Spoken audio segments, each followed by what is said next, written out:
यहाँ वानशिंग और बाकी अपनी जीत की खुशी मना रहे होते हैं, पर हेजांग को अच्छा नहीं लग रहा होता। वो वान से कहता है कि उसे फेयर तरीके से जीतना था, इस तरह से नहीं। वो बोलते हैं तरीका जैसा भी हो, अब तुम वान गैरेज के टॉप ड्राइवर हो, इस बात का जश्न मनाओ। सानलाई जो हादसे के बाद से जाओ के नंबर पे कॉल लगाने की कोशिश में लगा था, जियांगू की हालत देखकर फिर से ट्राई करता है और इस बार फोन लग जाता है, पर कोई उठाता नहीं है। वो बोलता है एक्सप्लोजन हुआ, लेकिन फोन अब भी रिंग कर रहा है, यानी कि जिनजाओ जिंदा है। जियांगू के दिमाग में ऑफिसर लू का ख्याल आता है। सो वो पनकाई को बाजार लेकर आती है, उस दुकानदार से उनके कॉन्टैक्ट इंफॉर्मेशन निकलवाने के लिए, जहाँ से लू हमेशा फल लिया करते। नंबर मिलने के बाद जब वो उन्हें कॉल लगाकर जाओ के बारे में पूछती है, तो वो बताते हैं कि उसकी हालत बहुत क्रिटिकल है। वो पूछती है क्या वो वहाँ उसे देखने आ सकती है, पर वो मना कर देते हैं क्योंकि इस वक्त जिनजाओ के बारे में किसी को भी पता लगा तो प्रॉब्लम हो सकती है। वहीं उसका ऑपरेशन चल रहा होता है और यहाँ जियांगू को अपनी स्टेप डैड क्रिस का कॉल आता है। वो थाईलैंड आए हैं उसे ये बताने के लिए कि उसकी माँ की हार्ट सर्जरी हुई है और उन्हें उसकी बहुत जरूरत है। क्रिस ये भी बताते हैं कि उसकी माँ की हार्ट कंडीशन के बारे में उनके रिलेशनशिप के टाइम पे पता चला, जो बहुत सीरियस थी, इसलिए सर्जरी करना बेहद जरूरी हो गया। उस वक्त उसकी माँ उन्हें इस रिश्ते से आजाद कर देना चाहती थी ताकि वो उनके लिए बोझ न बन सके, पर उन्होंने उनका साथ नहीं छोड़ा, यहाँ तक कि उन्हें शादी के लिए भी पूछा। मोमो की माँ ने क्रिस को अपनी कंडीशन के बारे में उससे बताने के लिए मना किया था। क्रिस के कनाडा वाले दोस्त हार्ट स्पेशलिस्ट थे, तो उन्होंने तय करके रखा था शादी के बाद कनाडा जाकर उनकी सर्जरी कराने का, इसलिए वो जियांगू को भी अपने साथ ले जाना चाहते थे। सर्जरी तो सक्सेसफुल हो गया, लेकिन जियांगू की माँ हमेशा अपनी बेटी की तस्वीर देखकर उसे याद करती है और उनकी ऐसी हालत देखकर ही क्रिस आए हैं उसके पास। वो ये सारी बातें सुनकर अपने पिछले बिहेवियर की माफी मांगती है और उसकी माँ का डिफिकल्ट सिचुएशन में साथ निभाने के लिए शुक्रिया कहती है और रोते हुए बोलती है कि वो कनाडा जाएगी। इस बारे में वो जाओ को मैसेज करके बता देती है, लेकिन 1 महीना होने के बाद भी उसकी तरफ से कोई रिप्लाई नहीं आया होता और यहाँ उसे फ्लाइट की डिटेल्स भी आ जाती है जो कुछ दिनों की है। सो वो उसे फिर से मैसेज करती है कि वो बहुत जल्द यहाँ से जा रही है, सो एक बार उससे मिलने। वहीं जाओ को इतने दिनों बाद होश आई होती है। वो अपने पास ऑफिसर लो को पाता है, जो बताते हैं इन दिनों में जियांगू तुम्हें कांटेक्ट करने की बहुत कोशिश कर रही थी। उसे उसके मैसेजेस भी दिखाते हैं और जाओ उसके पास जाने के लिए उठने की कोशिश करता है, पर अभी उसकी हालत बहुत ही खराब है और उसे आराम की सख्त जरूरत है। तो वो उन्हें सानलाई को बुलाने को कहता है और जियांगू को मैसेज करता है कि वो उससे कल मिल रहा है। वो सानलाई को उसे लेने के लिए भेजेगा। अगले दिन वो सानलाई के साथ वहाँ पहुँचती है। वो एक दूसरे को देखते हैं और यही पे सीन कट हो जाता है। जियांगू अब कनाडा आ गई है अपनी माँ के पास और कहती है कि वो भले ही सर्जरी के वक्त उनके साथ नहीं थी, पर अब उनके हर अपॉइंटमेंट में उनके साथ जाएगी और उनकी रिकवरी में उनके पास रहेगी। फिर वो नेचुरल साइंस की पढ़ाई पढ़ने लग जाती है, जिसमें फिजिक्स और एस्ट्रोनॉमी में ज्यादा फोकस किया जाता है। शुरुआत में उसे लेक्चर्स समझने में प्रॉब्लम्स आती है। वो साथ ही अपने हर मोमेंट्स कैप्चर करके जिनजाओ को भेजा करती, उससे उसके हालचाल भी पूछती, लेकिन उसकी तरफ से कोई जवाब नहीं आता। वही लिंसो ने जिनजाओ की रिकवरी के लिए रिहैबिलिटेशन डॉक्टर को भेजा है, जो कनाडा से आई है, जिनका नाम है डॉक्टर जूलिया। वो डेली उसके पैर की एक्सरसाइज कराती है, जिसमें उसे बहुत दर्द होता है। वही जियांगू से लिखती है कि अब उसने कनाडा में फ्रेंड्स बना लिए। इवन पहले जो लेक्चर्स उसे समझ नहीं आया करते, अब बहुत अच्छे से आ जाते हैं। यहाँ सनलाइन डॉक्टर से पूछता है जाओ क्या दोबारा रेसिंग कर सकता है।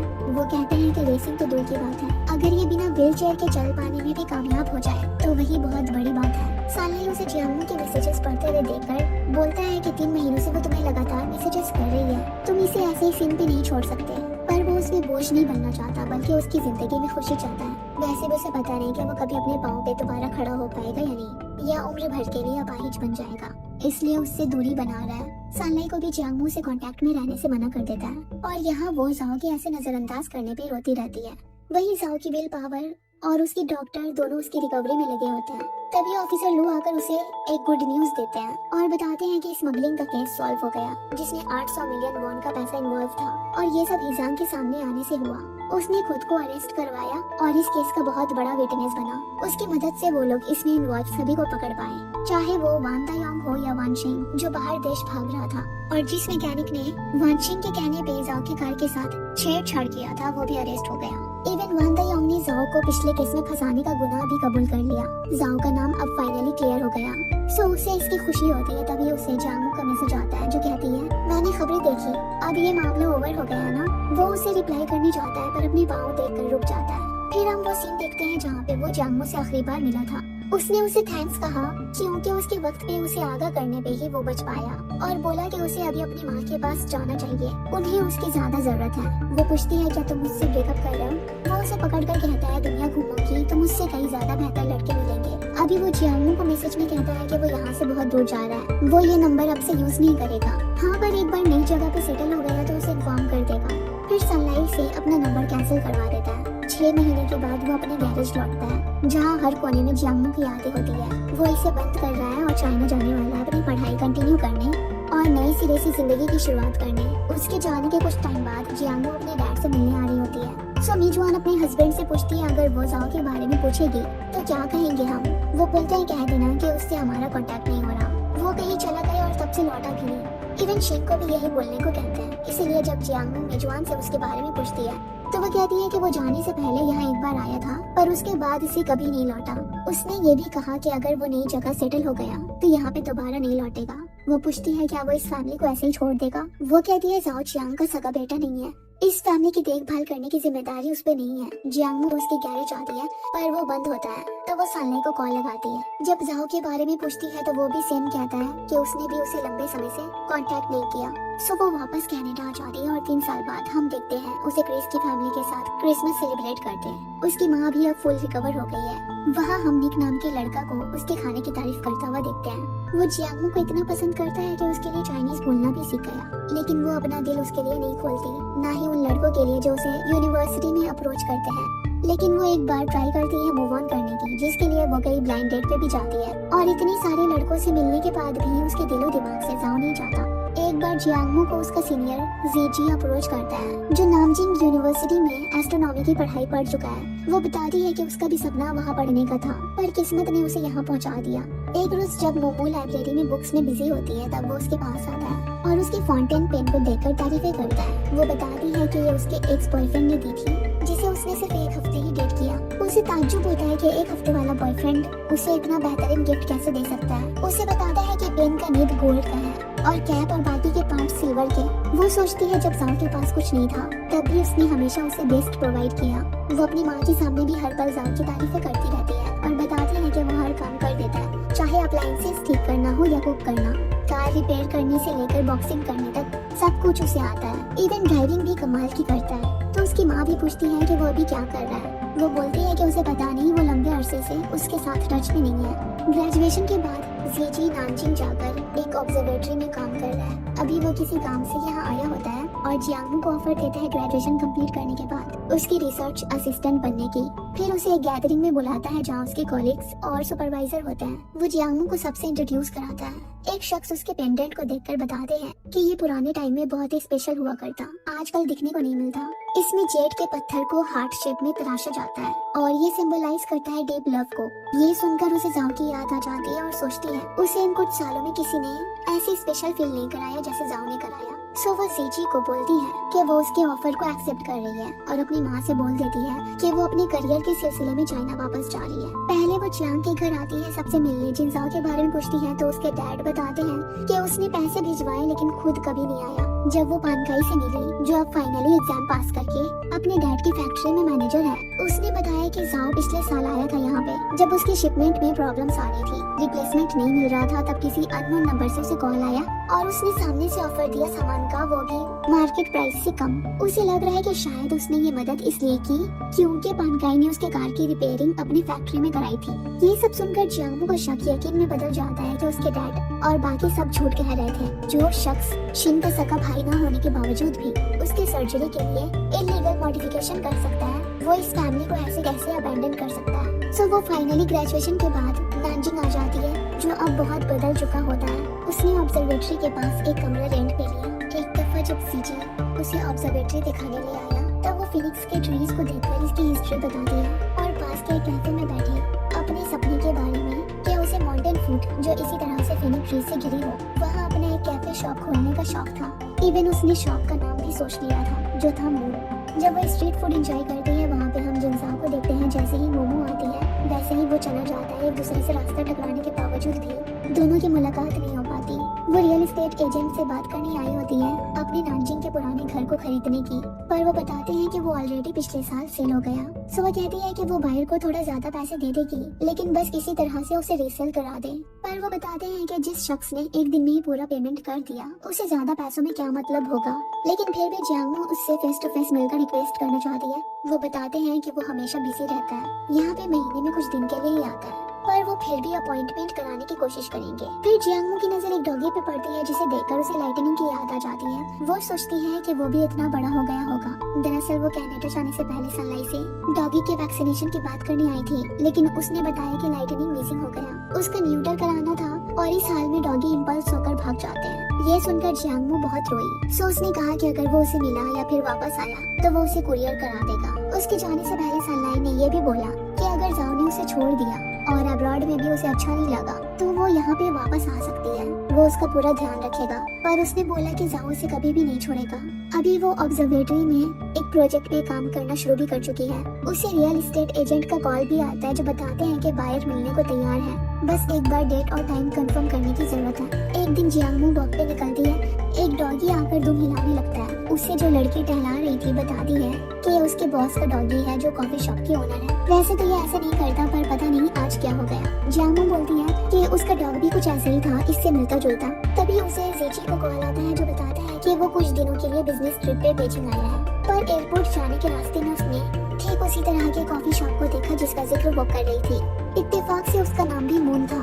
उसने मजाक में बोला, कहीं तुमने एक दिन में अपना सपना पूरा तो नहीं कर लिया। जियांगमू ने उससे कॉफी शॉप का एड्रेस मांगा। वहाँ जाने के रास्ते में उसे फिर से वही डॉगी दिखा।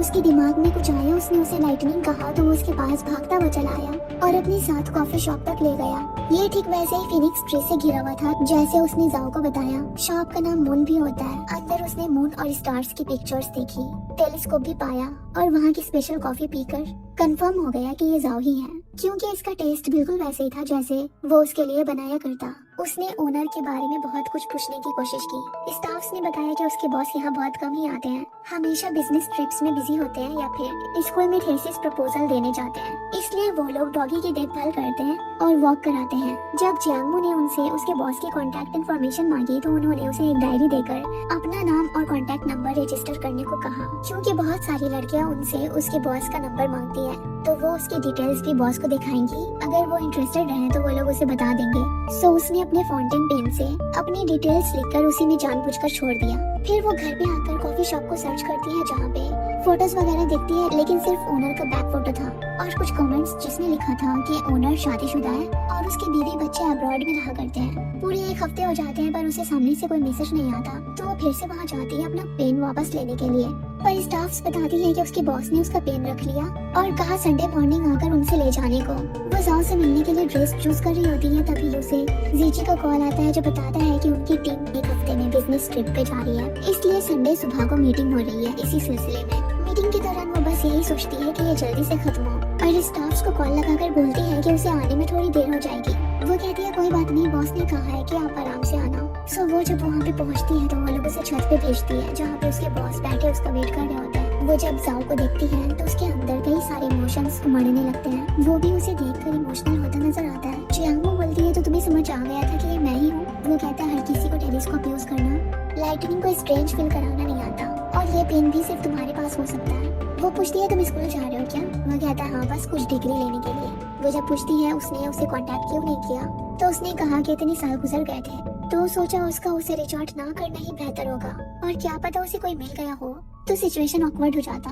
वो पूछती है क्या तुम मैरिड हो, पर वो उल्टा उसके बॉयफ्रेंड के बारे में पूछता है। वो कहती है हाँ, उसी के लिए तो वो चाइना आई है और वो दोनों इसी साल शादी भी कर रहे हैं। वो बोलता है अच्छी बात है। उसका जवाब उसे डिसअपॉइंट करता है तो वो पूछती है अगर मैंने तुम्हें अपनी शादी में इनवाइट किया तो क्या आओगे?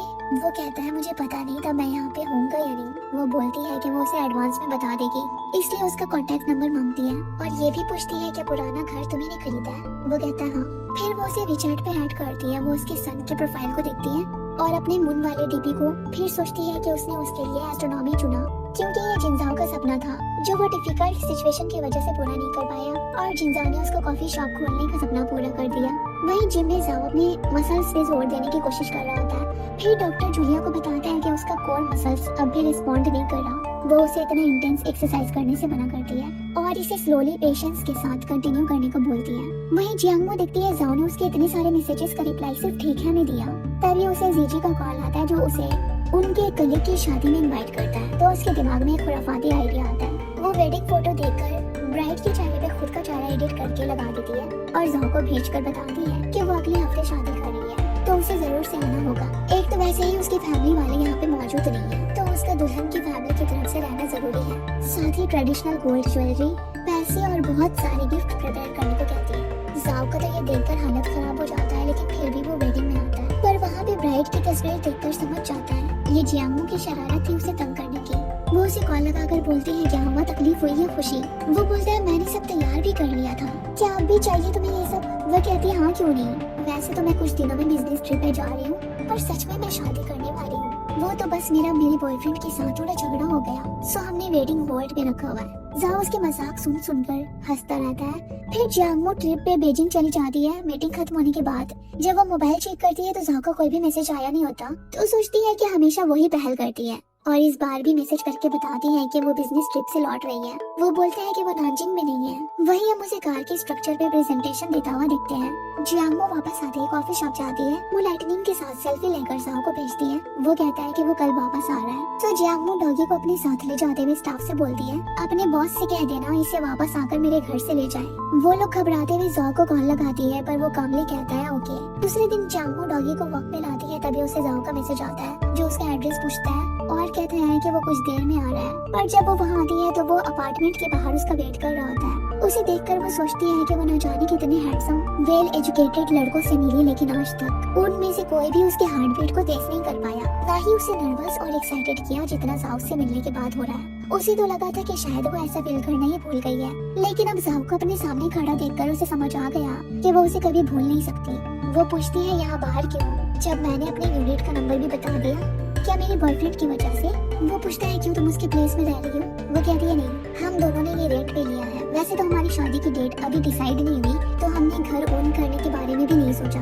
वो बोलता है तुम फिर से शादी की बात कर रही हो, तुमने झूठ क्यों कहा मुझसे? वो बोलती है तो फिर तुमने यकीन ही क्यों किया? वॉक करने के दौरान वो उससे पूछती है तुम्हारे पास लाइटनिंग कैसे है, ये तो खो गया था ना? वो बोलता है सनलाइट ने तुमसे झूठ कहा होगा, ये सोचकर कि कहीं तुम्हें ज्यादा परेशानी न उठानी पड़े, इसलिए उसने ये मुझे दे दिया। वो पूछती है अभी तुम अपनी एक्स के साथ घूम रहे हो, तुम्हारी बीवी कुछ कहेगी नहीं?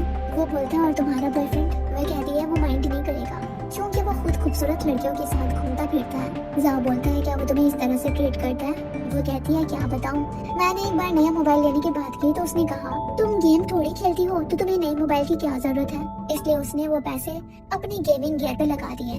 वो पूछते हैं आखिर तुमने उसमें क्या देखा ऐसा? वो कहती है मेरी उम्र हो रही है, चाहे कोई भी मिल जाए सेटल तो होना है। वो कहता है दोबारा ऐसे मजाक मत किया करना, मुझे तकलीफ होती है। वो घर पे फ्रस्ट्रेट होकर अपने आप से कहती है तकलीफ मुझे भी हुई इन 6 सालों में। अगली सुबह उसे जाओ का सामने से मैसेज आता है जो कहता है आज मौसम ठंडी रहेगी तो गर्म कपड़े पहनना मत भूलना। उसका तो खुशी का ठिकाना नहीं होता ये देखकर। फिर हम दोनों को अपने अपने काम में बिजी देखते हैं। एक रोज जियांगमो वक्त निकालकर कॉफी शॉप आती है, जाओ के बारे में पूछती है तो बताया जाता है कि वो कुछ दिनों से बिजी है। फिर पूछती है कि तुम्हारे बॉस रजिस्टर में लिखी सारी लड़कियों से मिले? वो कहती है कि नहीं, वो तो शादीशुदा है ना, उनके बच्चे भी हैं। उसने पूछा क्या सच में? वह कहता है हाँ, बॉस ने खुद ही ऐसा कहा। वो बोलती है क्या पता वो बाकी लड़कियों को खुद से दूर रखने के लिए झूठ बोल रहा है। पर वो कहती है कि एक बार जब वो उसके घर कुछ डिलीवर करने गई थी तो एक खूबसूरत औरत को देखा। दूसरी बोलती है एक बार उसने बॉस के घर पे कॉल लगाया तो एक औरत ने रिसीव किया। ये सुनकर जियांगमो को चिढ़ होने लगती है और वो उनसे उनके बॉस का एड्रेस मांगकर वहाँ जाती है, पर रूम लॉक था। तभी एक औरत आती है जो उससे पूछती है क्या जिनजाओ से मिलने आई हो, तो अंदर आकर वेट करो। वो देखती है इसे तो डोर का पासवर्ड भी मालूम है, घर पे उसका खुद का स्लीपर भी होता है, यहाँ तक कि वो उसके घर पे शावर भी करने जाती है। जब वो नहा रही होती है तब उसके मोबाइल पे किसी का कॉल आता है। फोटो में एक बच्चा होता है, तो वो जब शावर लेकर आती है तो जियांगमो कहती है किसी बच्चे का कॉल आ रहा था, क्या वो आपका बेटा है? वो कहती है हाँ। वो पूछती है क्या इसका बाप जिनजाओ है? वो बोलती है क्या मतलब, मेरे जिस बेटे का कॉल आया वो कॉलेज ग्रेजुएट है, वॉलपेपर मेरे छोटे बेटे की है। वो पूछती है तो क्या छोटा बच्चा जिनजाओ का है? वो कहती है कैसी बातें कर रही हो, तुम्हें मैं क्या जवान लड़की नजर आ रही हूँ? मैं ऑलमोस्ट 50 साल की हूँ, मेरा जिनजाओ के साथ क्या लेना देना हो सकता है? फिर वो उसे गौर से देखकर पूछती है कि तुम मोमो हो? वो बोलती है हाँ। तो वो उसे जाओ के रिहैबिलिटेशन रूम में लेकर आती है और बताती है कि वो जिनजाओ की पर्सनल फिजिशियन डॉक्टर जूलिया है। वो जाओ की सीरियस कंडीशन के बारे में बताती है कि एक्सीडेंट के बाद उसकी हालत तो बहुत ही बुरी थी, हमेशा दर्द में रहा करता, और उसकी जबान पे बस मोमो का नाम होता। जूलिया बताती है कि उसे लिंसू ने जाओ के लिए कनाडा से बुलाया। पहले 1 साल तक उसकी हालत बेहद खराब थी। जब वो थोड़ा सही हुआ तो चाइना आने की जिद करने लगा। लिंसू और उन्होंने उसे समझाने की बहुत कोशिश की पर उसने नहीं सुनी, इसलिए वो यहाँ रह रही है उसे मॉनिटर करने के लिए। वो बताती है कि वो गेस्ट रूम में रहती है, सो उसे परेशान होने की जरूरत नहीं। फिर वो जियांगमू से कहती है कि उसका जाओ के साथ रहना बहुत ज्यादा हेल्पफुल होगा। मोमो थाईलैंड आती है जाओ की मेडिकल रिपोर्ट लेने के लिए। उसे अच्छा नहीं लगता कि सबने उससे इतनी बड़ी बात छुपाई, सो वह जाओ को हाइकिंग के लिए बुलाती है इस उम्मीद में कि शायद वो सच बता दे। लेकिन भले ही उसे चढ़ाई करने में तकलीफ हो रही थी पर वो एक लफ्ज तक नहीं निकालता अपने मुंह से। सो जियांगमू ही पूछती है आखिर इस बात को कब तक राज रखना चाहते हो? अगर मैं तुम्हारे घर ना जाती तो मुझे तुम्हारे कंडीशन के बारे में कभी कुछ पता नहीं चलता।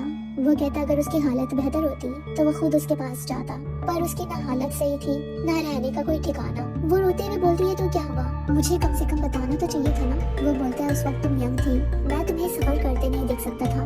वो पूछती है क्या अब वो उसके साथ फिर से पहले जैसा रहेगा, पर वो कुछ जवाब नहीं देता। फिर हम पास्ट में देखते हैं जब उसने सनई से कहा कि वो अपने कंडीशन के बारे में जियांगमू को नहीं बताएगा और कहेगा कि वो सही है, तो उसने बोला उसे सच कह देने को, क्योंकि इस हालत में वो उससे मिलने कैसे जा सकता है। पर वो कहता है कि उसकी मदद ऑफिसर लोग कर देंगे, बस वो जियांगमू को अपने साथ वहाँ लेकर आए। उसने उसके सामने ऐसा दिखाया जैसे अब वो खतरे से बाहर है, ताकि वो अपनी माँ से मिलने बिना हिचकिचाए जा सके। पर उसके जाने के बाद वो गिरता पड़ता है और उसकी हालत और भी ज्यादा खराब हो जाती है। सनलाई उसे उठाकर हॉस्पिटल लेकर आता है अभी मिड ऑटम फेस्टिवल सेलिब्रेट करने के लिए। जियांगमू जाओ को मैसेज करती है पर वो बोलता है कि आज वो किसी काम में बिजी रहेगा, पर एक्चुअली में वो हॉस्पिटल में आईवी ड्रिप ले रहा होता है। जब मोमो कॉफी शॉप आती है तो स्टाफ सी फूड बना रहे होते हैं। वो बताते हैं कि उसकी बॉस को फीवर है, इसलिए उसने क्लाइंट्स का लाया, ये उन्हें दे दिया खाने को। ये सुनते ही वो बाहर आती है जाओ को कॉल लगाने, लेकिन तभी वो वहाँ पहुँच जाता है क्योंकि उसने अपनी आईवी ड्रिप जल्दी जल्दी कर ली ताकि वो उससे मिलने के लिए लेट न हो जाए। अभी अपने हाथ से चुपके से बैंडेज हटाता है। जियांगमू उससे पूछती है अब बुखार कैसी है तुम्हारी? वो उसके करीब आकर बोलता है तुम खुद ही चेक कर लो। मोमो जैसे ही उसे चेक करनी चाहती है वो वैसे ही उसे टीज करने के लिए दूर हट जाता है। जियांगमू दिन उसके स्पेशल कॉफी को एंजॉय करते हुए बोलती है कि उसे स्टाफ्स को क्रैब्स बनाते देख अपने बचपन की याद आ गई, जब उसकी माँ उनके लिए मिड ऑटम में बनाया करती। जाओ ने कुछ बॉक्सेस घर पे रखे थे, इसलिए वो उसे अपने साथ वहाँ लेकर आता है। वो उसकी हेल्प करने के लिए किचन में आती है तो वो कहता है तुम मदद करोगी? वो बोलती है हाँ, मैं जब अकेली थी तब मेरा ख्याल रखने वाला कोई नहीं था, इसलिए खुद ही सब सीख लिया। वो कहता है इन सालों में किसी ने तुम्हें परसू करने की कोशिश नहीं की? वो कहती है हाँ, बहुत कोई नहीं किया। ये सुन वो जेलस होकर उसका एप्रन कस के बांधता हुआ बोलता है तब तुमने डेट क्यों नहीं किया? वो कहती है किया था मैंने, एक ने तो मुझे लेट नाइट में सुनसान पहाड़ लेकर गया। जाओ का गुस्सा भरा चेहरा देखकर वो कहती है क्या मैं कुछ भी बोलूंगी और तुम यकीन कर लोगे? तभी जाओ को सनलाई का कॉल आता है जो वहाँ 2 घंटों में आने की बात कर रहा होता है। सो जियांगमू से हेलो कहती है तो वो किसी लड़की की आवाज सुनकर जिन जाओ को बिना डिस्टर्ब किए कॉल कट कर देता है। वो कहता है जियांगमू से देखो तुम्हारी वजह से मेरी जिंदगी भर की बनाई रेपुटेशन मिट्टी में मिल गई। वो बोलती है ठीक है ना, मैं रिस्पॉन्सिबिलिटी ले लूंगी। फिर जब दोनों डिनर कर रहे होते हैं तब जाओ उससे उसकी माँ की तबीयत के बारे में पूछता है। वो बताती है कि वो अब काफी ज्यादा बेहतर है। वो नोटिस करती है कि जाओ को अब भी पता है कि उसे क्रैब किस तरीके से खाना पसंद है, यानी वो आज भी उतना ही अटेंटिव है जितना पहले हुआ करता। वो उसे कहती है कि वो अभी सिर्फ एक इंटर्न है, घर का रेंट और रहने के एक्सपेंसेस उस अकेले से नहीं होता, तो क्या वो उसके घर आकर रह सकती है?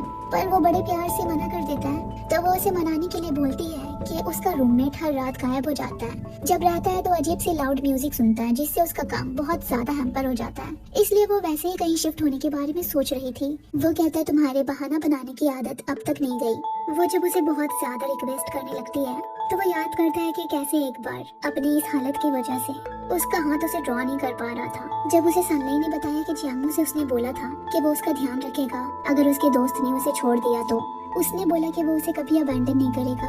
सजाओ से कहा अपने माइंड को चेंज करने के लिए, लेकिन उसने बताया कि जब मोमो प्रीमेच्योरली डिलीवर हुई तब उसका वजन बहुत कम था। उसे कई दिनों तक इंक्यूबेटर में रखा गया। वो ऐसी हालत में भी जिंदा बच गई, यही बहुत बड़ा मिरेकल था। वो खाने में बहुत पिकी बचपन से ही, बड़ी जल्दी बीमार पड़ जाती थी। बग्स देखकर डरने लगती तो उसके पास आ जाती और वो उसे शांत कराता। उसने उसे बहुत नाजों से रखा, इसलिए सोचा कि जब भी उसकी शादी होगी तो ऐसे लड़के से जो उसे समझे उसके नखरे उठाए, और अगर उस लड़के ने उसे तंग किया या उसकी आंखों में आंसू लाने की कोशिश की तो वो उसे छोड़ेगा नहीं। तो फिर वो शख्स कैसे बन जाए जो जियांगमू की जिंदगी को उलझन में डाले? वो कभी ऐसा नहीं कर सकता। अभी मुंह जब चांद देख रही होती है तब जाओ पूछता है तुम पिछली बार चांद के पास गई तब उन्होंने तुम्हें मेरा कॉन्टैक्ट इन्फो नहीं दिया था ना? वो बोलती है हाँ, उन्होंने कहा तुम कई सालों से लौटे ही नहीं। जिसपे वो बोलता है सूरज दिन में चमकता है, चांद रात में, ये कभी एक साथ नहीं हो सकते। इन कुछ सालों में मैंने यही सीखा है। वो उसे बैग हक करके बोलती है उसे फर्क नहीं अगर हर कोई उनके साथ होने के अगेंस्ट हो जाए। वो अब 26 साल की है, अपना अच्छा बुरा खुद सोच सकती है और उसकी खुशी उसके साथ है। पर वो खामोश रहता है तो वो कहती है अगर मेरी शादी सच में किसी बुरे शख्स से हो जाएगी जो मुझे मारेगा, पीटेगा, मुझे इमोशनली हर्ट करेगा, तो क्या तुम्हें लगता है ये मुझे खुशी देगा? मैं तब नहीं झेलूंगी क्या? तुम्हें नहीं लगता तुम मेरे फ्यूचर का सौदा कर रहे हो? सच कहूँ तो इतने सालों में मैं कभी तुम्हें भुला नहीं पाई। मेरे रास्ते बहुत किसी से टकराए पर मैं अब भी तुम्हें ही प्यार करती हूँ। जियांगो देखती है जाओ अब भी कुछ नहीं कह रहा, सो वो रोते हुए जाने लगती है। पर जाओ एलिवेटर के अंदर जाकर उसे किस करता हुआ बोलता है कि उसे समझ नहीं आता कुछ भी जब वो ऐसे रोया करती है। उसे नहीं पसंद उसकी आंखों में आंसू और इसकी वजह वो कभी नहीं बनना चाहता। सो वो उसे कहता है कि उसे भी उससे दूर रहने में कोई खुशी नहीं मिल रही, पर उसे डर है कि वो जिंदगी के हर मोड़ पे उसके साथ खड़ा नहीं हो पाएगा। साथ ही उसे लोगों की, खास करके उसके पेरेंट्स की बातों से फर्क पड़ता है। वो उसे अपना रिसेंट मेडिकल रिपोर्ट्स भेजता है और सोच समझकर जवाब देने को कहता है। वो रिपोर्ट्स के बारे में डॉक्टर जूलिया से डिस्कस करती है। वो बताती है कि एक्सीडेंट के बाद जाओ के ब्रेन टिश्यू में कंप्रेशन हुआ था, साथ ही जगह जगह फ्रैक्चर्स हुए। इतने लंबे रिहैबिलिटेशन के बाद भी उसको स्वेलिंग और जॉइंट पेन होता है, जिससे उसे मूवमेंट में प्रॉब्लम आती है। उसकी रिकवरी बहुत स्लो होगी, इसलिए हमें उसके हर स्टेप पे उसके साथ रहना होगा, खासकर तुम्हें। वही दूसरे दिन सीजी जियांगो के साथ विजिटर्स को ऑब्जर्वेटरी की टूर करा रहा होता है। जब वो उन्हें ये दिखाकर वापस लौट रही होती है तब जाओ को देखती है। कंसर्न होकर उसे कहती है इतनी ऊपर तक आने की क्या जरूरत थी? वो बोलता है डोंट वरी, मैं केबल कार से आया हूँ, मुझे तुम्हें देखने का मन हो रहा था और तुम्हारा जवाब सुनने का भी। तभी जीजी आकर मोमो से टीम डिनर पे चलने के लिए पूछता है और जाओ को देखकर बोलता है ये कौन है? वो कहती है मेरा 1 हफ्ते वाला एक्स बॉयफ्रेंड। जाओ बोलता है और तुम? वो बताता है कि वो जियांगो का सीनियर रह चुका है और अब उसका कॉलीग है। मोमो कहती है डिनर के लिए वो उसे कॉल करके बता देगी।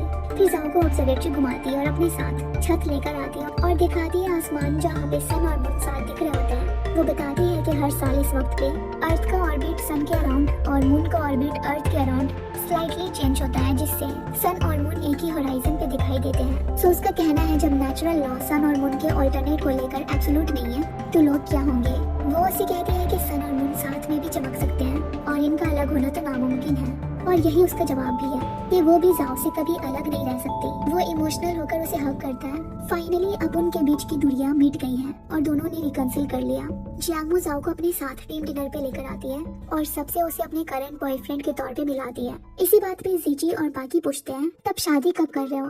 जाओ कहता है बहुत जल्द, और इसी खुशी में वो सबको अपनी तरफ से ट्रीट देता है। मुंह टेबल के नीचे से उसका हाथ पकड़ने की कोशिश करती है और वो भी उसे जल्दी से थाम लेता है। वापस जाते वक्त बारिश बहुत हो रही होती है, सभी अपने अपने घर को लौट जाते हैं पर उनके पास छाता नहीं होता। सो जाओ मोमो को अपने लॉन्ग जैकेट में घुसा कर ले जाता है। वो पूछती है क्या तुम मुझे किडनैप कर रहे हो? वो बोलता है हो सकता है। फिर दोनों जाओ के घर आते हैं। वो पूरा भीग गया होता है तो चेंज करने जाता है और जियांगो की नजर रूम में रखे हुए उसके लेगो सेट पे पड़ती है जिसे उसने बनाकर कंप्लीट कर दिया होता है। वो जब आता है तो पूछती है तुम्हें कितना वक्त लगा इसमें? वो बोलता है दोनों ही दफा बहुत टाइम लगा। दूसरी बार ट्रांसपोर्टेशन के दौरान बिखर गया। उस वक्त इंस्ट्रक्शन मैनुअल भी खो गया था। पहली बार तब बनाया जब मोमो कनाडा चली गई और वो हॉस्पिटल बेड पे पड़ा हुआ आने वाले कल को देखने की भी इच्छा नहीं होती और बिना मोमो के हर पल काटने को दौड़ता। तब उसने अपने आप को इसी में बिजी रखा और इसी से वो मोमो को अपने पास महसूस भी करता था। अभी वो उसे पकड़कर किसी थॉमस नाम की लड़की के बारे में पूछता है। वो बोलती है कि वो उसके डिपार्टमेंट का बहुत स्मार्ट स्टूडेंट था, हाफ ऑस्ट्रेलियन हाफ फ्रेंच। जाओ ने पूछा क्या उसने तुम्हें कभी परसों करने की कोशिश की? वो कहती है हाँ, मैंने तो तुम्हें पहले ही बताया कई लड़के मुझ में इंटरेस्टेड थे पर तुम्हें ही यकीन नहीं होता। वो उसे पास लाकर बोलता है मुझे यकीन है। वो आज यहीं रुकने की बात करती है तो जाओ कहता है कल से तुम यहाँ मूव हो जाना। वो कहती है ठीक है तब मैं चल रही हूँ, पर वो उसे कसकर पकड़ लेता है। वो कहती है तुम अपने दिल की बात नहीं कह रहे। अच्छा बताओ मैं क्या काउच पे सो जाऊँ? वो बोलता है तुम्हारी मर्जी। सो वो उसे सोफा पे बैठाकर किस करने लग जाती है। वो उसे रोकते हुए पूछता है क्या तुम श्योर हो? वो कहती है कि अब वो बच्ची नहीं रही। फिर दोनों नाइट स्पेंड करते हैं और जियांगो शर्मा रही होती है। सुबह जब वो उठती है तो जाओ ने उसका नाश्ता बना कर रखा होता है और खुद एक्सरसाइज कर रहा होता है और वो उसे पीछे से हक करती है। वो पूछता है तुम कब से यहाँ पे रहने आ रही हो? वो बोलती है उसकी लीज अभी भी 2 महीनों का बाकी है, यहाँ आ गई तो उसके पैसे वेस्ट हो जाएंगे। तो वो उसे कुछ मनी ट्रांसफर करता है और बोलता है कि ये समझो तुमने वो कमरा मुझे रेंट पे दे दिया तो आज से तुम यहाँ पे मूव हो जाओ। इसमें वो अपने असिस्टेंट और ड्राइवर वेन की मदद लेता है। दोनों जियांगमू के रेंटल रूम में आते हैं और वेन उनका बाहर कार में इंतजार कर रहा होता है और अंदर दोनों पैकिंग करते हैं। उसी दौरान वो उससे पूछती है, तुम हमेशा बिजनेस ट्रिप पे बिजी रहते हो, क्या किसी कंपनी में काम करते हो? और ये वेन कब से तुम्हारे साथ है? वो बताता है कि कुछ साल पहले वो बेजिंग की एक फैक्ट्री में काम करता था, फिर एक ऑटोमोटिव इंजीनियरिंग इंस्टीट्यूट में टेक्निकल इंजीनियरिंग इनोवेशन पे उनके साथ काम किया करता, बाद में एज अ कंसल्टेंट कोलैबोरेट किया। सो उसे महीने में 2 से 3 बार ही जाना पड़ता है। उसकी हेल्थ देखकर उन्होंने उसके लिए एक असिस्टेंट हायर किया जो कि वेन है। तभी उसकी नजर एक शॉर्ट ड्रेस पे पड़ती है जिसे वो पहले स्कार्फ समझ बैठता है, पर जियांगमू बताती है कि ये स्लीवलेस ड्रेस है, तो वो उसे ट्राई करने को बोलता है। उसी दौरान उसे जियांगमू की स्क्रैप बुक मिलती है जिसमें उसने अपना और उसका साथ खींचा हुआ फोटो देखा। फिर एक बॉक्स में अपना बॉक्सिंग बैंडेज, अपना सॉल्व किया हुआ मैथ का पेपर, यहाँ तक कि हाइकिंग के वक्त वो पेंडेंट भी जिसे जाओ ने उसे दिया था जियांगमू के गले में देख लिया। उसे रियलाइज होता है कि जियांगमू ने कभी भी उससे मूव ऑन नहीं किया और हमेशा उसे अपने पास एक अनमोल याद की तरह रखा। तभी वो ड्रेस पहनकर आती है। जाओ प्लेफुली पूछता है, ये कपड़े तुम कब पहनती हो? वो बोलती है, जब भी हैंडसम लड़कों से मिलने जाती हूँ। वो पूछता है, क्या मैं हैंडसम की कैटेगरी में आता हूँ? वो बोलती है, वेन हमारा इंतजार कर रहा है नीचे, हमें चलना चाहिए। तो वो उसे कॉल लगाकर बोलता है कॉफी शॉप चले जाने, क्योंकि उन्हें पैकिंग करने में देर हो जाएगी। फोन रखते ही वो जियांगमू को किस करने लग जाता है और कुछ देर बाद वेन अपने साथ कॉफी शॉप के बैरिस्टा को लेकर आता है उनकी पैकिंग में हेल्प करने के लिए। फिर दोनों कैफे आते हैं। जाओ मोमो को अकाउंट बुक देकर बोलता है, इसमें सारी डिटेल्स है, चूंकि तुम इस कॉफी शॉप की ओनर हो तो तुम्हें सब पता रहना चाहिए। फिर हम देखते हैं कैसे जाओ ने यहाँ आने के बाद इस शॉप को बनाया, पहले इस जगह को रेंट पे लिया, देन शॉप के नाम का लोगो खुद तैयार किया, वो भी पूरे डेडिकेशन के साथ। अभी जाओ को एक जरूरी कॉल आता है। वो जियांगमू से कहता है कि वो अभी एक इम्पोर्टेंट बिजनेस ट्रिप पे जा रहा है, कुछ टाइम में आ जाएगा। वेन जब जियांगमू को घर ले जा रहा होता तब पूछता है, क्या बच्चे भी आपके साथ आए हैं? वो पूछती है, क्या इस बारे में जिनजाओ ने बोला? वो कहता है, हाँ। वो बताया करते हैं कि उनकी वाइफ और बच्चे अब्रॉड में रहते हैं। बच्चे के बारे में कहा कि वो बहुत लेजी है, खाने पीने में वैसे ही पीकी। वो जाओ को मैसेज करके कहती है, क्या तुमने मुझे अपनी बीवी और बच्चा दोनों बना दिया? मैं तुम्हारी कहानी में एक साथ 2 रोल प्ले कर रही हूँ और क्या क्या बताते रहते हो सबको मेरे बारे में। वो रिप्लाई करता है कि वो बिजी है, आकर बताएगा। जियांगमू घर पहुंचकर जाओ का इंतजार करते करते सो जाती है। लेट नाइट वो आता है और उसे किस करता है। वो कहती है, क्या कर रहे हो? वो बोलते हैं, अपने अपसेट बच्चे को मना रहा हूँ। एक रोज मू उससे मिलने के लिए यूनिवर्सिटी आती है, जहाँ उससे उसके जूनियर्स एक प्रॉब्लम को लेकर डिस्कशन कर रहे होते हैं। तभी एक लड़की जाओ को कॉफी लाकर देती है, पर वो ये दूसरे लड़के को बढ़ा देता है, पर मू जेलस हो जाती है और जैसे ही जाओ उसे देखता है तो वो वहाँ से चली जाने लगती है। वो उसके पीछे जाता है और कहता है, यहाँ क्यों आई हो और मुझे बताए भी न जा रही हो? वो बोलती है कि वो यहाँ पे गुड न्यूज देने आई थी कि अब वो अपनी रिसर्च इंस्टीट्यूट में फुल एम्प्लॉय बन गई है। वो एम्प्लॉयमेंट नोटिस मांगता है देखने के लिए, तो वो कहती है, पहले मुझे हक करो तब दिखाऊंगी। जाओ हेजिटेट करता है क्योंकि अभी वो लोग स्कूल में है, पर वो फिर भी उसे हक कर लेती है। तभी जाओ के जूनियर्स आते हैं तो वो जाने लगती है, पर वो उसे पकड़कर सबसे इंट्रोड्यूस कराते हुए बोलता है कि ये उसकी गर्लफ्रेंड है। ये सुनकर वो लड़की का मुंह बच जाता है। सो मू जाओ से बोलती है, लगता है वो तुम्हें पसंद करती है, वरना ये सिर्फ तुम्हारे लिए कॉफी क्यों लाया करती? वो बोलता है, मुझे क्या, मेरे घर की कॉफी इतनी टेस्टी है, मैं बाहर क्यों पीऊं? दिन वो उसे अपने साथ डिनर कराने ले आता है, लेकिन पार्किंग के पास वेन का एक औरत से आर्ग्यूमेंट हो जाता है पार्किंग स्पॉट को लेकर। जाओ बीच में आता है तो वो उसे कहती है कि इस ड्राइवर ने उसका रास्ता ब्लॉक कर दिया, अब वो अपनी कार को कैसे लगाएंगी? तो जाओ बोलता है कि वो उसके कार को लगा देगा। वो वेन को अपनी कार हटाने को कहता है और उस लेडी की गाड़ी में बैठने से उसका ट्रॉमा ट्रिगर हो जाता है। उसने लंबे अरसे से स्टीयरिंग व्हील तक नहीं पकड़ा था, पर पीछे की कार बहुत हॉर्न बजा रही होती है। सो वो कामली होकर अच्छे से वो कार स्पेस में लगा देता है। रेस्टोरेंट के अंदर जियांगमू सनलाई और जिन को देखती है और वो भी उसे यहाँ पाकर सरप्राइज होते हैं, लेकिन खुश भी। जिन ने उस हादसे के बाद से वान के गैरेज को छोड़ दिया और जाओ के जोर देने पे कुछ डिग्री ली और अब टेक्नीशियन का काम करता है। सनलाई ने बताया कि उसके एक रेस्क्यू डॉग की मौत के बाद उसने अपना पेट शॉप बंद कर दिया, पर अब वो कैफेटेरिया का मैनेजर है। बाहर सनलाई जब जाओ को सिगरेट देता है तो वो बोलता है कि उसने छोड़ दिया। वो पूछता है, कब से? और तुम दोनों के एक साथ आए कितने टाइम हुए? वो बोलता है, कई वक्त हो गए। जिस पर वो कहता है, यार तुम तो सच में बहुत बुरे हो, हमारे साथ उठना बैठना होता लेकिन कभी तुमने जिक्र नहीं किया। जाओ बताता है कि अब वो शादी करने के बारे में सोच रहा है। सनलाई तो उसके लिए खुश होता है, लेकिन टीज करता हुआ बोलता है, अच्छा तो पिछली बार तुमने अपने नंबर के साथ साथ मेरा नंबर भी इसीलिए बंद कराया ताकि जियांगमू मुझसे ज्यादा बात करते करते मेरे चार्म से अट्रैक्ट न हो जाए, है ना? सो वो भी मजाक में जवाब देता है, हाँ बिल्कुल सही कह रहे हो तुम। वही जियांगमू से बताती है कि वो अपनी हर वेकेशन पे थाईलैंड आती थी उसके तलाश में। एक बार तो एयरपोर्ट पे उसका जाओ का दिया किचन खो गया और वो बहुत डर गई, पर और एक क्लीनर ने उसे ढूंढ कर दिया, लेकिन एक्चुअली में वो जाओ था जो उसके आसपास ही था। उसी ने स्टाफ्स को ये हैंड ओवर किया था। अभी वो उसे कंफर्ट करने के लिए हक करता है और सॉरी कहता है कि उसे उसकी वजह से इतना सफर करना पड़ा, और उसे कंपनसेट करने के लिए अपनी तरफ खींचता है और वो भी उसे किस करने लग जाती है। तभी लिंसू आ जाता है और कहता है ये सब क्या हो रहा है। जियांगमू शर्मा जाती है और जाओ लिंसू को साइड आई से देखता है ये मोमेंट खराब करने के लिए। फिर वो उसके लिए फ्राइड राइस बना कर देता है। जियांगमू पूछती है उससे तुम यहाँ पे कैसे। वो बताता है कि ये अपार्टमेंट कंपनी का है, सो वो ओकेजनली यहाँ आता है जाओ को परेशान करने के लिए। अब उसे समझ आ रहा है कि जाओ पूरी तरह से रिकवर न होने पे भी यहाँ आने की जिद क्यों कर रहा था। फिर हम देखते हैं कैसे उनको सालों में लिंसू थोड़े थोड़े वक्त पे जाओ को कंपनी देने के लिए आता।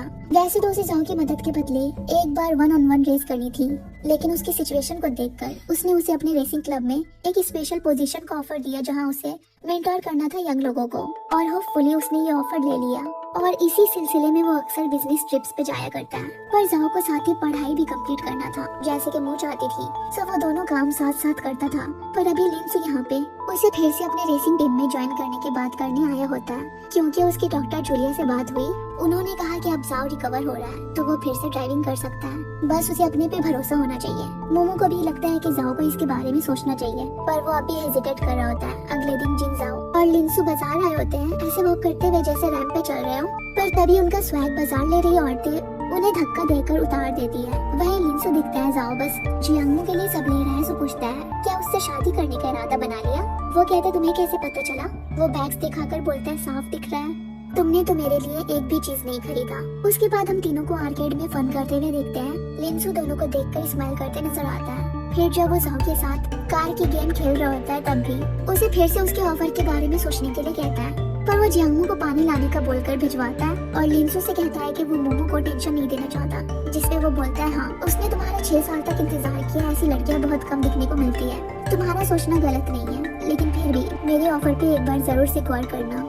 एक रोज जियांगमू अर्जेंट मीटिंग के लिए जल्दी से घर से निकलती है और पीछे इंपॉर्टेंट पेपर छोड़ देती है, इसलिए जाओ इसे देने के लिए निकलता है। पर तब तक बस चला गया होता है। तभी वो गौर करता है तो उसके पीछे से धुआं निकल रहा होता है। वो टेंशन में आ जाता है और जियांगमू को कॉल पे कॉल लगाता है, पर लगता नहीं है। सो वो अपनी कार की चाबी लेता है और उस बस के पीछे जाने के लिए निकलता है। इस बार वो हिचकिचाता नहीं है, उसके लिए अभी इमू को बचाना ज्यादा इम्पोर्टेंट है। सो बिना वक्त गवाए वो बड़े ही स्पीड में बस को फॉलो करने लगता है। वहीं बस में बैठे पैसेंजर्स देख लेते हैं धुआं को, तो ड्राइवर रोड क्रॉस करके गाड़ी को रोकता है। जाओ दिखता है पैसेंजर्स में जियांगमू नहीं है, उसे कॉल लगाता है तो वो रिसीव करके उसे फाइल लेकर कन्वीनियंस स्टोर बुलाती है जहाँ पे अभी वो है। ये सुनकर उसकी जान में जान आती है। वो तेजी से ड्राइव करके वहाँ उसे जाकर हक कर लेता है। जियांगमू देखती है कि वो फाइनली अपने ट्रॉमा को पीछे करके ड्राइव कर पा रहा है तो बेहद खुश होती है। एक रोज जाओ ट्रैफिक के पास किसी भाई बहन को साइकिल चलाता हुआ देखता है तो उसे जियांगमू की याद आ जाती है और वो सोचता है कि उसे लगता था कि सैक्रिफाइस ही प्यार होता है, लेकिन वू ने उसका हर दिन पेशेंटली वेट किया और अब उसे दोबारा पाकर रियलाइज हो रहा है कि साथ में मिलकर डिफिकल्ट सिचुएशन को फेस करना ही ट्रू लव होता है। घर पे जाओ उसे उसके डैड चियांग जैसे टेस्ट के नूडल बनाकर देता है और बताता है कि एक्सीडेंट के बाद चियांग ये उसके लिए बनाया करते थे और जाओ को बोलते कि वो इस तरह के नूडल्स चियांगमू को भी बनाकर दिया करे ताकि वो कभी अपने डैड के बनाए नूडल्स का टेस्ट भूल ना सके। और जाओ को बताया कि उन्होंने अब ड्रिंक करना छोड़ दिया क्योंकि उन्हें शिन का ध्यान रखना है, वो सेम गलती नहीं कर सकते जो उन्होंने जियांगमू के टाइम पे किया।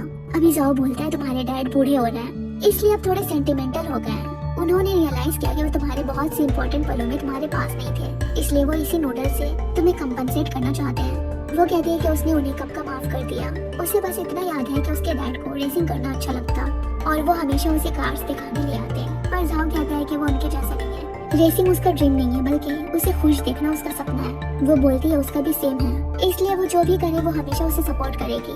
तो जाओ उससे अगले महीने कनाडा चलने की बात करता है जियांगमू की माँ से जाकर शादी की रजामंदी लेने के लिए। हालांकि उसे मालूम है जम्मू की माँ ने पिछली बार उनकी बेटी से उसे कांटेक्ट में रहने से मना किया। वो समझ गई थी कि उसके दिल में क्या है। वो ये भी जानता है कि वो उसे सबसे ज्यादा नापसंद करती है। सो वो थोड़ा नर्वस होता है पर जियांगमू से पकड़कर उसे हौसला देती है। वो जब वहाँ पहुँचते हैं तो क्रिस दोनों का बहुत अच्छे से वेलकम करते हैं। अंदर जब वो जाते हैं तो जाओ नोटिस करता है घर के चारों तरफ प्लांट्स हैं। जब क्रिस अपनी वाइफ को बताते हैं कि जाओ भी आया है तो वो ना ही उसकी तरफ देखती है ना ही कुछ कहती है। डिनर के वक्त भी जब सब कॉस्मिक वंडर्स नाम की डॉक्यूमेंट्री की बात कर रहे होते हैं तब वो क्रिस और मोमो की बातों का जवाब देती है, लेकिन जब जाओ इस पे कुछ बोलने की कोशिश करता है तो वो उसे अनसुना कर देती है। जब वो जियांगमू से उसके नए घर के बारे में पूछती है तो वो बताती है कि उसने लीज टर्मिनेट कर दिया। वो पूछती है क्यों, तब जाओ बोलता है कि मू उसके साथ रह रही है। ये सुनकर वो उसे कुछ नहीं कहती। जाओ की नर्वसनेस बढ़ती जाती है तो मू उसका हाथ पकड़कर शांत करती है। देर रात में जाओ वेडिंग गिफ्ट लेकर मू की माँ के पास आता और कहता है, मेरे आसपास कोई बड़े बुजुर्ग नहीं बताने के लिए, इसलिए मैंने अपने कुछ कॉलीग से पूछा मैरिज प्रपोजल की कस्टम के बारे में। सो अगर मुझसे कुछ रह गया हो तो माफ करना। देन उन्हें टी सफ करते हुए बोलता है, मैं वो शख्स तो नहीं जो आपकी उम्मीदों पे पूरी तरह से खरा उतरूं, पर मैं मुंह को हमेशा से चेरिश करता आया हूँ, इसलिए चाहे कैसे भी हालात हो मैं हमेशा उसका ध्यान रखूंगा और कभी भी उसे तकलीफ की आंच तक नहीं आने दूंगा, इसलिए आप प्लीज उसे मुझे सौंप दे। वो सर झुकाए उसके सामने उनके जवाब के इंतजार में खड़ा होता है, पर वो अपने काम में बिजी होती है और कुछ बोलती नहीं। ये देख रही जियांगमू को जाओ के लिए अच्छा नहीं लगता, इसलिए वो आगे बढ़कर अपनी माँ से कुछ कहने को बोलती है, पर वो कहती है तुम दोनों इतने लंबे सफर से आए हो, जाकर आराम करो। उनके जाने के बाद क्रिस उसे कहते हैं उसे थोड़ा वक्त दो, इन सब चीजों में वैसे भी जल्दबाजी नहीं होती। इन्हीं ख्यालों में डूबा होता है। वहीं जियांगमू को भी फिक्र के मारे नींद नहीं आती, तो वो जाओ के पास आती है उसे कहने कि एक बार वो अपनी माँ से बात करके देखेगी, लेकिन वो मना करता हुआ बोलता है कि उन्होंने उसके प्रपोजल सुनने के बाद भी घर से नहीं निकाला, तो ये अच्छा प्रोग्रेस है। तभी उसकी माँ आती है और मुंह से कहती है, इतनी रात में तुम दूसरे के कमरे में क्या कर रही हो, जाओ अपने कमरे में। जाबी उसे जाने के लिए कहता है। वो दिन अपने प्लांट्स की खराब पार्ट्स की कटाई करने के लिए बाहर आ जाती है और जाओ उनके पीछे, तो वो उसे कटर देती है और पूछती है कि अब भी तुम्हें ये सब करना आता है। वो बोलता है हाँ, तो वो उसे ये काम करने को देकर खुद कहती है कि जब तक उनके काम कंप्लीट नहीं होते उन्हें नींद नहीं आती। वही चियांग आज का काम कल पे टाल देते हैं। यही छोटी छोटी चीजें उनके बीच के आर्गुमेंट का सबब बन गई। उन्हें नानजिंग के छोटे घर में गार्डनिंग का शौक हुआ, लेकिन चियांग ने उन सबको तोड़ दिया क्योंकि उनके मुताबिक ये जगह घेरती थी। हालांकि दोनों ने प्यार करके शादी की, पर साथ रहने के बाद समझ आया कि वो जरा भी कंपैटिबल नहीं है, इसलिए लाइफ की छोटी सी प्रॉब्लम भी बड़ी बन जाती और आहिस्ते आहिस्ते उनके बीच का बचा कुचा प्यार भी गायब हो गया। फिर वो उससे पूछती है कि तुम मुझे ब्लेम करते हो। वो कहता है कि उसे अब भी याद है जब उन्होंने उसे बताया कि प्लांट्स को अच्छे से ग्रो कराने के लिए कुछ डेंस लीव्स को कट करना पड़ता है ताकि पौधा अच्छे से सांस ले सके। मुंह की माँ को रियलाइज होता है कि जाओ उनकी बातों को न सिर्फ सुनता है बल्कि उन्हें अच्छे से समझता भी है, इसलिए स्माइल करते हुए बोलती है कि उन्होंने मोमो को बचपन से बिगाड़ कर रखा है। सो उसे कहती है फ्यूचर में उसे ज्यादा स्पॉइल ना करे वरना उसके लिए ही प्रॉब्लम होगी, पर वो कहता है कि उसे मुंह को स्पॉइल करने में खुशी मिलती है। वो उससे कटर वापस लेते समय महसूस करती है कि जाओ के हाथ ठंडे हैं, तो वो उसे रब करके वार्म करती है। उसने ये माँ वाला ममता पहली बार उनकी तरफ से पाया था, तो उसकी आंखों में खुशी के आंसू आ जाते हैं। अगली सुबह जियांगमू जब उन्हें बाहर साथ में प्लांट्स लगाते हुए दिखती है तो स्माइल करती है। फिर वो दोनों यही क्रिस की फैमिली के साथ चाइनीज न्यू ईयर मनाते हैं। क्रिस के बच्चे भी आ गए होते हैं। डिनर के टाइम मू जाओ को प्यार से सूप भी सर्व करती है। एक रात जब वो स्वेटर बुनने में बिजी होती है तब जाओ उनके लिए चाय लेकर आता है। तभी वो उसे उसके वेडिंग गिफ्ट्स लौटाती है और कहती है तुम्हारे आसपास कोई बड़े नहीं थे, इसलिए तुमने खुद को हमेशा सपोर्ट किया और ऊपर से ये तुम्हारे लिए बहुत ही ज्यादा प्रेशर होगा।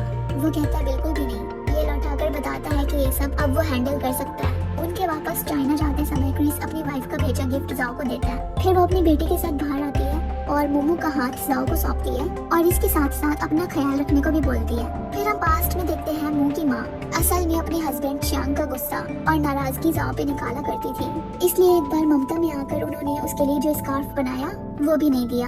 अब उन्हें रियलाइज होता है कि वो कितनी गलत थी। उस बच्चे ने उनका क्या बिगाड़ा था, उसे तो एक माँ का प्यार पाने का पूरा हक था। एयरपोर्ट में जब जियांगमू कॉफी लाने जाती है तब जाओ उसकी माँ का दिया हुआ गिफ्ट खोलता है और उसमें से वही स्कार्फ निकलता है जो उन्होंने उसके लिए 18 साल पहले बनाया। उसमें से एक नोट भी मिलता है जिसमें लिखा होता है इस स्कार्फ को तुम तक पहुँचने में 18 साल लग गए, पर इसके लिए तुम मुझसे कभी नफरत मत करना। साथ ही मुंह अब तुम्हारे हवाले है, तो उसका अच्छे से ध्यान रखना। ये पढ़कर उसका चेहरा खिल उठता है। तभी जियांगमू आती है। वो उसे बोलता है तुम्हारा किचन अब बहुत पुराना हो गया तो मैंने तुम्हारे लिए नया लाया है। जब वो उसे ये देता है तो वो देखती है उसमें एंगेजमेंट रिंग भी होती है। वो उसे बोलता है कि हम एक फैमिली हुआ करते थे पर हालात ने हमें अलग कर दिया। अब मैं तुम्हारे साथ नई फैमिली बनाना चाहता हूँ, क्या तुम मेरा साथ दोगी? वो कहती है बहुत जल्दी नहीं हो रहा। वो बोलता है नहीं, तुम जब से 20 साल की हुई हो तब से मेरे साथ हो, पूरे 8 साल हो गए, लेकिन फिर भी अगर तुम्हें वक्त चाहिए तो तुम ले सकती हो। वो जल्दी से उसे हक करके बोलती है मुझे मंजूर है, मैं तो न जाने कब से इस दिन का इंतजार कर रही थी। फिर उसके बाद हम बैचलर पार्टी देखते हैं। वहाँ भी जियांगमू और जाओ चैट्स में बिजी होते हैं और सनलाई कहता है यार एक दिन तो रुक जाओ, कल तो तुम दोनों की शादी है। वहाँ हम नाना और वांगजिन को भी देखते हैं। दूल्हे और दुल्हन की तरफ वालों में शादी को लेकर एक्साइटमेंट थी। उन्होंने तो पूरा प्लान बना रखा था कि वो ये करेंगे वो करेंगे, पर जब शादी का दिन आता है तब सब ड्रंक होकर सोए पड़े होते हैं और यहाँ दूल्हा दुल्हन तैयार होते हैं। जाओ पानकाई यानफांग लिंसू सालाई जिन सबको उठाने में लगा होता है और वहाँ मोमो वाचिंग और नाना को, पर कोई उठने को तैयार नहीं होता। सो जाओ उसे अपने साथ बाइक में भगा कर ले जाता है शादी के लिए। दोनों अपनी मंजिल की ओर जा रहे होते हैं जो एक ही है और वो है होम। सो यहीं पे ये ड्रामा खत्म होती है।